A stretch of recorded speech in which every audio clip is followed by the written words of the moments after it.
हम लोग देखते हैं आज परीक्षा उपयोगी प्रश्न जो सभी परीक्षाओं में पूछे जाते हैं, प्रतियोगिताओं परीक्षाओं में, कंपटीशन में, जैसे BPSC, SSC, BSSC, CGL, NTPC, Bihar police, RRB इत्यादि परीक्षाओं में पूछे जाते हैं।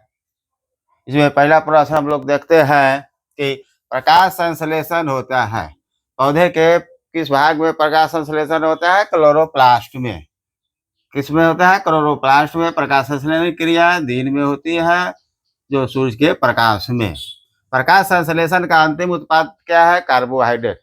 प्रकाश संश्लेषण का अंतिम उत्पाद क्या है? कार्बोहाइड्रेट है। प्रकाश संश्लेषण कब होता है? प्रकाश संश्लेषण क्रिया कब होगा? दिन में होगा। प्रकाश संश्लेषण क्रिया दिन में होगा, सूर्य के प्रकाश होगा तब। अगला क्वेश्चन देखते हैं, प्रकाश संश्लेषण के लिए कौन सी गैस आवश्यक है? प्रकाश संश्लेषण के लिए CO2 यानी कार्बन डाइऑक्साइड, CO2 यानी कार्बन डाइऑक्साइड की जरूरत है। कार्बन डाइऑक्साइड की गैस की जरूरत है प्रकाश संश्लेषण के लिए। अगला क्वेश्चन, कौन सी प्रक्रिया CO2 वातावरण से हटाती है? कौन सी प्रक्रिया CO2 को वातावरण से हटाती है? प्रकाश संश्लेषण। किसमें? प्रकाश संश्लेषण में CO2 को गैस से वातावरण से हटाती है। कहने का मतलब है कि पेड़ पौधा कार्बन डाइऑक्साइड लेते हैं कि नहीं? तो लेते हैं, तो वातावरण में CO2 गैस की कमी होगा, जो हटाने का काम करेगा। यदि पेड़ पौधा CO2 लेना बंद कर दे तो क्या हो जाएगा? पृथ्वी पर CO2 की मात्रा अधिक हो जाएगी, जिससे कारण अधिक गर्मी पड़ेगी। अगला क्वेश्चन देखते हैं, प्रकाश संश्लेषण के समय निकलने वाली गैस ऑक्सीजन। प्रकाश संश्लेषण में निकलने वाली गैस ऑक्सीजन है। पेड़ पौधा है जो कार्बन डाइऑक्साइड लेते हैं और ऑक्सीजन को क्या करते हैं? बाहर निकालते हैं, तो वही है प्रकाश संश्लेषण में निकलने वाली गैस ऑक्सीजन हो जाएगा। अगला क्वेश्चन, प्रकाश संश्लेषण के दौरान होने वाली ऑक्सीजन किसे विखंडन से निकलती है? प्रकाश संश्लेषण के समय पेड़ पौधा से ऑक्सीजन कहाँ से निकलता है? तो जल के H2O के विखंडन से। जल के विखंडन से जल जो बना है H2O है, हाइड्रोजन और ऑक्सीजन से बना हुआ है, तो वहां से ऑक्सीजन विखंडित होकर बाहर निकालती है। अगला क्वेश्चन, प्रकाश संश्लेषण के दौरान ऑक्सीजन किस कारण से विमोचित होती है? प्रकाश संश्लेषण के दौरान ऑक्सीजन किस कारण विमोचित होती है? जल का प्रकाश अपघटन। जल का प्रकाश अपघटन। ऑक्सीजन जो विमोचित होती निकलता है, यानी विमोचित ऑक्सीजन जो निकलती है, इसका कारण क्या है? जल का प्रकाश अपघटन से ऑक्सीजन निकलता है। पृथ्वी पर यदि पेड़ पौधा समाप्त हो जाए तो किस गैस की कमी हो जाएगी? पृथ्वी पर पेड़ पौधा समाप्त हो जाएगा तो क्या होगा? ऑक्सीजन की कमी हो जाएगा। कि ऑक्सीजन की पूर्ति कौन करता है? पेड़ पौधा कार्बन डाइऑक्साइड लेते हैं और ऑक्सीजन को क्या करते हैं? निकालते हैं। तो किसकी कमी हो जाएगी पेड़ पौधा समाप्त होने पर? ऑक्सीजन की। अगला क्वेश्चन, प्रकाश संश्लेषण क्रिया में प्रकाश ऊर्जा बदलती है रासायनिक ऊर्जा में।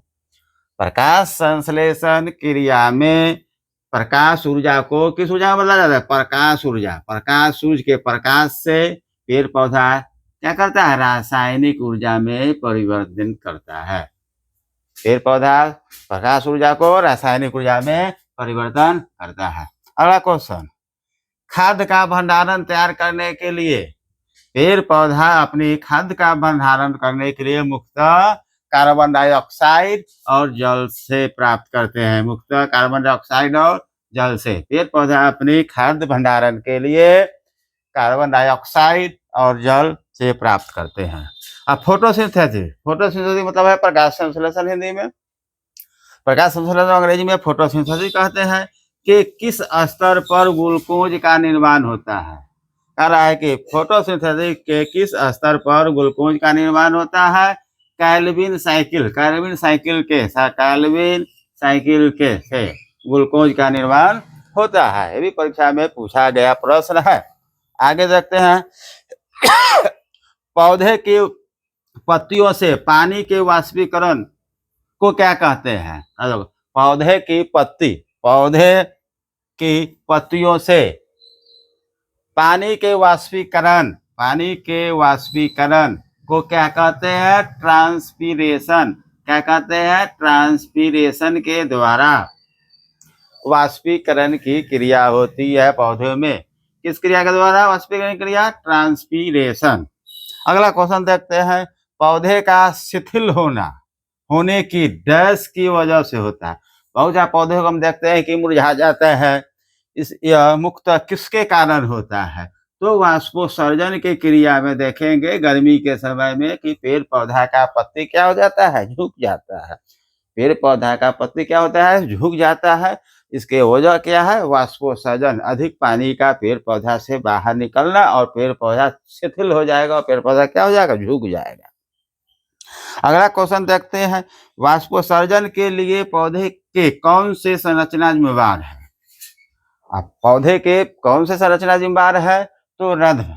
वाष्पोत्सर्जन के लिए पौधे की रंध्र जिम्मेवार है। रंध्र मतलब हम लोग देखे हुए हैं, पत्ता देखे हुए हैं कि नहीं, पत्ता, यह मान लिया जाए पत्ता है पेड़ का ही पत्ता है, इसमें पत्ता में छोटा छोटा क्या होता है, रंध्र होता है। इसी को हम लोग क्या कहते हैं, रंध्र कहते हैं। इसी छोटा छोटा छिद्र होता है, छिद्र को रंध्र कहते हैं। अंग्रेजी में स्टोमाटा कहते हैं। अंग्रेजी में क्या कहते हैं, स्टोमाटा कहते हैं। तो वाष्पोत्सर्जन के लिए पेड़ पौधा के जो पत्ते में जो छोटे छोटे छिद्र होते हैं उसको रंध्र कहते हैं, अंग्रेजी में स्टोमाटा कहते हैं, जो वाष्पोत्सर्जन के लिए जिम्मेदार है। अगला क्वेश्चन, किस प्रक्रिया से पौधे के अतिरिक्त जल निकलता है। अब लग रहा पेड़ पौधा को अधिक पानी मिल जाएगा तो वह किस प्रक्रिया से द्वारा बाहर निकालेगा, बिंदु स्राव। वह विधि है बिंदु स्राव प्रक्रिया से पेड़ पौधा में अधिक जल को बाहर निकालते हैं। अगला क्वेश्चन, अवायवीय शोषण कहा जाता है। अवायवीय शोषण पहले समझ आइए। अवायवीय वैसी शोषण प्रक्रिया जो वायु की अनुपस्थिति में होता है। जहाँ पर वायु नहीं होता है, जिस वह पौधा शोषण की क्रिया करता है, वह अवायवीय शोषण कहता है। जहाँ वायु नहीं हो उस शोषण को अवायवीय शोषण कहते हैं, कहा जाता है। उसको हम लोग क्या कहेंगे, ऑक्सीजन के बिना श्वसन की क्रिया। ऑक्सीजन के बिना श्वसन की क्रिया को अवायवीय श्वसन कहेंगे। पौधे के लिए प्राथमिक पोषक तत्व क्या है। पौधे के विकास के लिए, ग्रोथ के लिए, वृद्धि के लिए, पौधा हरा भरा रहे, पौधा में अच्छी तरह से फल लगे, इसके लिए बहुत से उसमें पोषक तत्व, न्यूट्रिशन की आवश्यकता होती है। जो मुख्य रूप से न्यूट्रिशन तत्व क्या हो जाएगा, नाइट्रोजन हो जाएगा। नाइट्रोजन पौधे को मुख्य रूप से चाहिए, फास्फोरस चाहिए और पोटेशियम चाहिए। पौधे को मुख्य रूप से पोषण के लिए यह 3 पोषक तत्व मुख्य रूप से जरूरी है। इसके अलावा भी पौधे को सूक्ष्म पोषक तत्व भी चाहिए, जो आगे के वीडियो में हम लोग देखेंगे। किस रूप में पौधे को नाइट्रोजन प्राप्त होता है। अब पौधे को नाइट्रोजन किस रूप में मिलता है, यह क्वेश्चन भी पूछे जाते हैं। तो पौधे को नाइट्रेट के रूप में नाइट्रोजन प्राप्त होते हैं। किस रूप में, नाइट्रेट के रूप में प्राप्त होते हैं। नाइट्रोजन किस रूप में प्राप्त होते हैं, नाइट्रेट के रूप में। आज का वीडियो यही है, आप लोग वीडियो को देखें। प्रत्येक परीक्षाओं में प्रश्न पूछे जाते हैं, सभी प्रश्न महत्वपूर्ण हैं। इस वीडियो को देखें, अपने ज्ञान को आगे बढ़ाएं। इसी तरह वीडियो को लाइक और सब्सक्राइब करते रहें और वीडियो को देखते रहें। धन्यवाद। आपका दिन शुभ हो, मंगल हो। आपका कामना करता हूँ कि आपका ज्ञान आगे बढ़े। धन्यवाद।